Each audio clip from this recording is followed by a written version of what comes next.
Hi, everyone. Thanks for tuning to this episode, Nick Egan Times. On this episode, we have an amazing guest. We have the incredible Billboard chart pop powerhouse and multi-talented Ashlee Keating. Ashlee is an amazing singer, songwriter, dancer, actress, and content creator whose hits like Hurt Me So Good and Bad Mistake have lit up the charts. From MTV favorites like Thirsty and Nice and Naughty to Ashlee's brand new sensational single Too Toxic, which has just been released recently and is available to be streamed right now. Welcome to the multi-talented Ashlee Keating, and thanks for coming on the podcast. Hi, thank you so much. That was a great intro. Thank you, and you're welcome. All right, let's jump straight into it. Firstly, take us back. Tell us about growing up in southern New Jersey, and obviously you went on Broadway when you were six, and your family and life, just generally how it was like growing up. It was I definitely am a South Jersey girl. I'm Italian. My Italian roots are definitely come from Jersey. I'm from a small town near Atlantic City, which is definitely Jersey Shore vibes. And that's really where I get my roots from. And it was very like humble, chill. I'm from a small town, so everyone kind of knew everybody at school and just all the things, but I played a lot of sports. I was really just like a normal kid, and to this day it's kept very grounded and also very determined at the same time of how I was brought up. Like I always wanted to, be the best I could be at literally anything. It didn't even have to be, music. It was just like even if I was playing a sport, I was always very like determined and wanted to be the best at whatever. And I'm very competitive, but yeah, I was very grounded and chill. And I think a lot of my, music roots and just who I am as a person come from being from South Jersey. Yeah, cool. All right, tell us about the incredible new single, Too Toxic, and the inspiration behind it. Yeah, so I'm a huge Britney Spears fan, of Sure. course. She's a legendary pop artist, and I truly believe there will never ever be another Britney Spears. Like she is Yeah. just so iconic in her own way. And I she was actually the very first concert, saw her production and all the things she did in her live performance really opened my eyes. I was probably almost too young to be at her concert. And it was at Boardwalk Hall in Atlantic City. And I just remember like I barely got tickets. It was so hard to get tickets and I wanted to see it so bad. I told my parents and I was in the very, very last seat, like up at the very top, dead center. Like you thought, when you're like all the way up in an arena and you feel like you're gonna fall down because there's barely any space to walk. Yeah. Like I don't know how I wasn't freaking out because it was dead all the way last row. Like that was it. And it was the most incredible experience. I'll never forget. So good. I think it was Dream Within a Dream tour. But yeah, and I actually, worked with some producers. I was in a writing session for not even myself. And I remember working with them and they kind of played me this track and it was the Britney Spears sample. They're like, "Hey, I think you like this, blah blah blah." And I was like, "Oh my gosh, this is iconic. Are you kidding me? This is like my one of my all-time favorite songs ever." And that's kind of really how it came to life. And I never really expected it to be where I am now, having it be out, in the world and having it be my song. And I just feel so honored and grateful to be able to hopefully play some homage to, the Queen Brittany. And I wanted to flip the script on basically on her storyline of how she wrote it to what was really relatable to my life. I've definitely been through my fair share of toxic relationships where I'm not the toxic one. And I think it was time for me to flip the narrative and flip the script and own my power and take it back, basically. And that's really how I wrote the song is that I'm the toxic one and he keeps coming running back to me. And I think a lot of people in general in relationships need to hear that nowadays, as well as, women or just anyone in a relationship.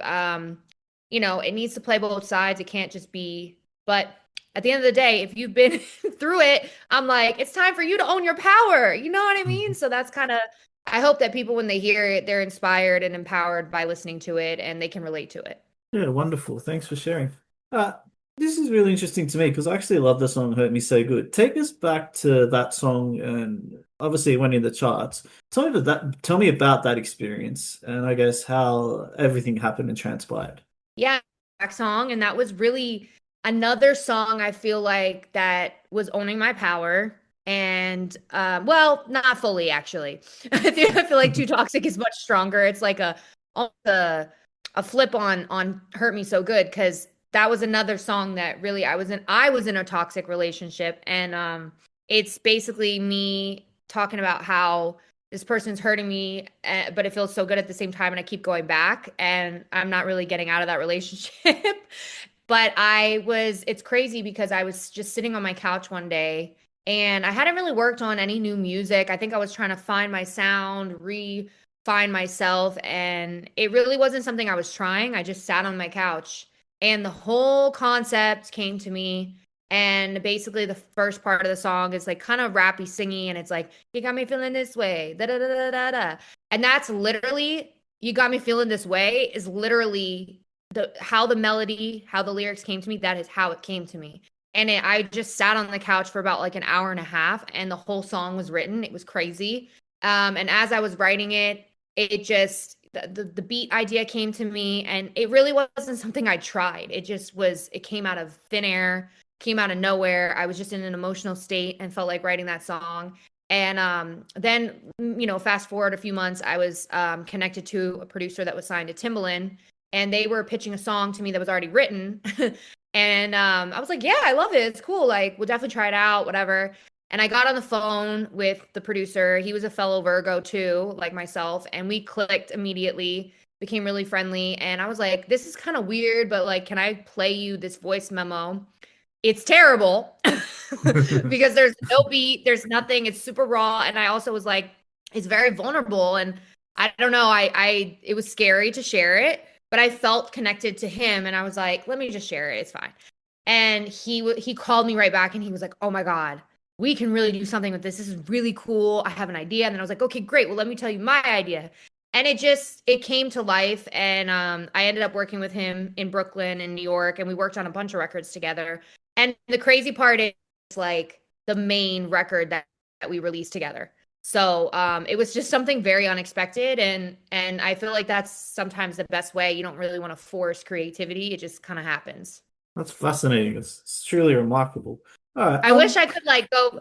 I wish I could go back and like I wish I would have recorded myself, because like in those moments now, like I record myself, I'll be like, oh, maybe I could use this later. But sometimes I forget because I'm so creative that I won't think in the moment. But I wish that I like it's like a movie in my head of how it happened. And I really wish that I was like there was a way of sharing that to everyone, because it's a really cool, like weird story. Yeah, awesome. As you've been around a while now, how do you think you've actually matured and evolved? I'm always every day. I'm definitely like a kid at heart. I'm a dork. I'm like a nerd. I'm just a normal person, normal girl, but like every day I feel like, I'm just growing and learning, and I think that also has to do with just mentality too of this industry, and how you grow within just being yourself, and not allowing haters to get to you, and just Sure. I don't know. I mean, I every day I'm growing. I think it's if I'm not learning something new, then I feel like I'm not evolving. But it's something I try not to think too hard about. I am a Virgo, I'm a perfectionist, so I want to continue to just get better every day. Wonderful. And what motivates you daily? Every day, I would probably have to say, I don't know. I That's a hard question. I think I motivate myself, honestly. I think it's really just me trying to outdo myself as much as I possibly can, because you're your you're the one that you want to outdo, like rather than worrying about other people. I think there's a saying for that, but I always try to outdo myself and do better as much as possible every day. So, pretty much me. Great. What would be your dream collaboration in the future if you could do one? Oh my God. Woo, there are so many people. Man. Okay, I think from a male perspective, I've always wanted to work with Bruno Mars. I think he is insanely talented. I love his soulful voice. I think we would for sure create something very incredible. Um, uh, because there's like rappers, there's singers, there's just so many people. And then I think another dream collaboration would be I love Lady Gaga so much. I think that she would just be iconic. And I'm a rapper, I would say, man, there's so many of those too. I also really love like Jack Harlow. I think that would be a really cool collaboration. Yeah, There's so cool. many. I could make a list for days. Right, yeah. What is something the fans might not know about you? I'm just like a normal girl, you know. I think I'm very athletic and I love to work out, you know. I love to just do normal things.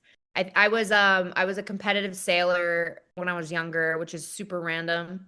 I made the qualifying team for the US Team Nationals, I think it was called. Oh, wow. US yeah, and it's some people know about it because I talk about it, and then a lot of people don't. But I mean, a lot of people don't know about it because I don't talk about it that much. But yeah, I qualified for the U.S. team trials for it's for like a very small boat that like and you age out of it basically. But like I said, I'm competitive, and it was something that was very like out of my comfort zone.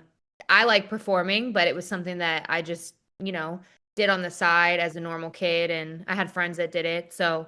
I worked hard and then um, ended up there and then but I never went because I was actually doing a lot of stuff with Radio Disney at the time, and so I my career obviously was more into than sailing. So I ended up not going, but I did qualify for it. So that's something that a lot of people don't know.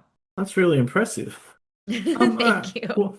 What what has been a when you look back at your career so far, what's been a pinch me moment or like moments that really stand out for you?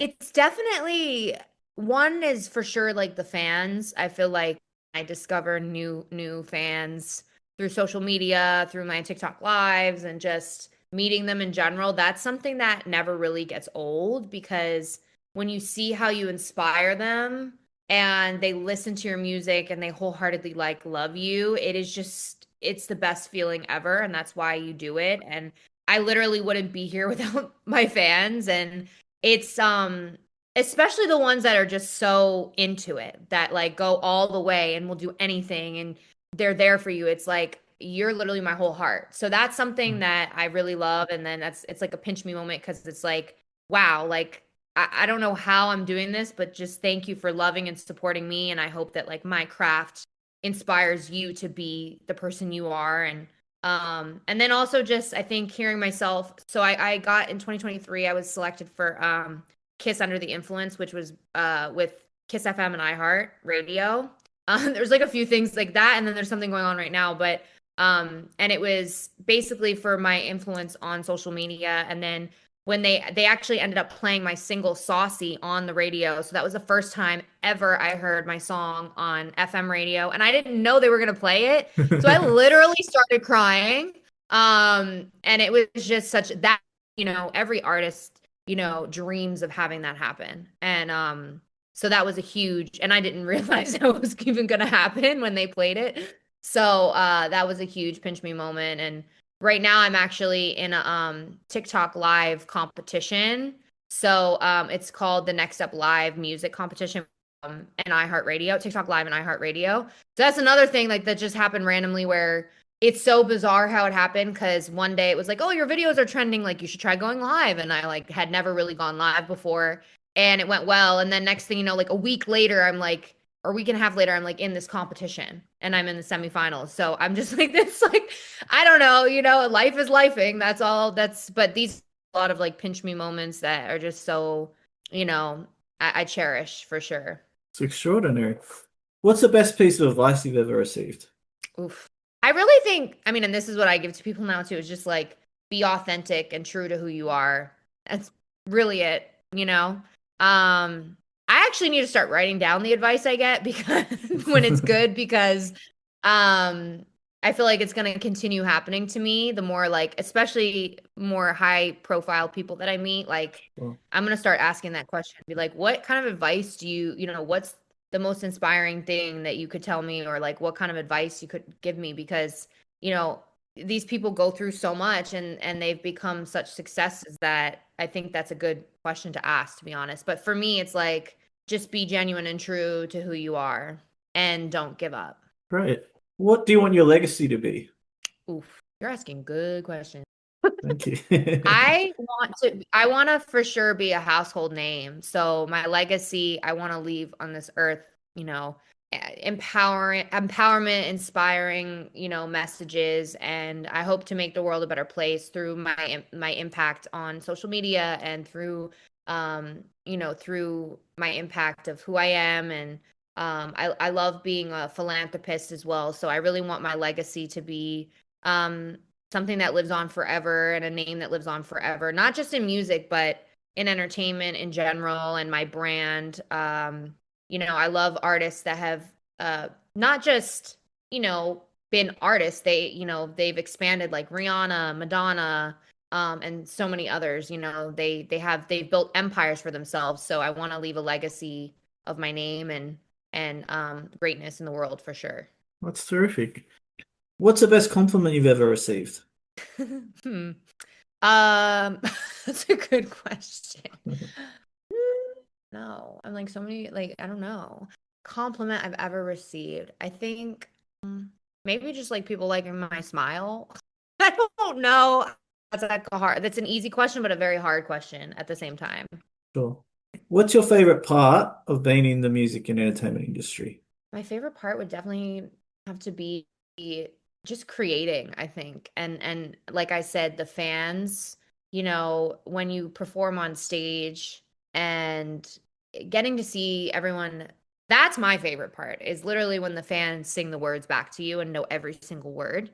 And they just the smiles on people's faces and how you make them feel performing live and singing your songs and making an impact through my creativity is really it's so rewarding and means the world. So being able to be in the music industry and just create and be me and inspire people is really what it's all about. And so I think that's probably my alt I mean, but I love a lot everything. I love being able to just create and yeah. Tremendous. Where's your favorite place to travel to? There's a lot of places I have not been. So I hope as I'm touring and doing all the things that I get to really explore the world.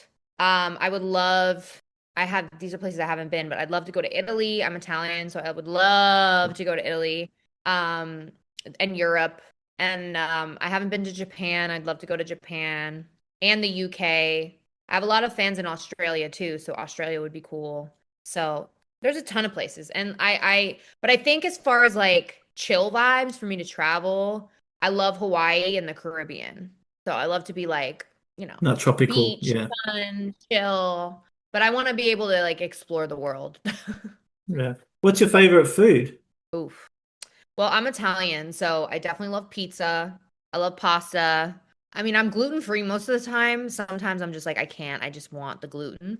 Um, but yeah, pizza, pasta. I love ice cream. Healthy perspective. Like I eat like I love salmon. Walk and chips. When your downtime?